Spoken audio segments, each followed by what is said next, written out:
Yan mga kalakbay, dumating na sila Mr. Kananea. Yan, liplipan mga kalakbay, yung huli lang, laki. Laki nga kasi. Yan, Blue Marlin.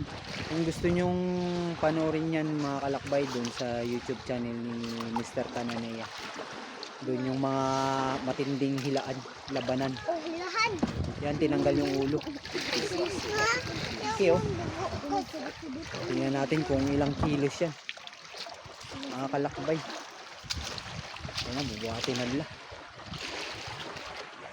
Kalipad yan? Opo. Ayan, puputulin na nila. Puputulin nila mga kalakbay. Okay. Tingnan nyo yung palikpik, ano, haba.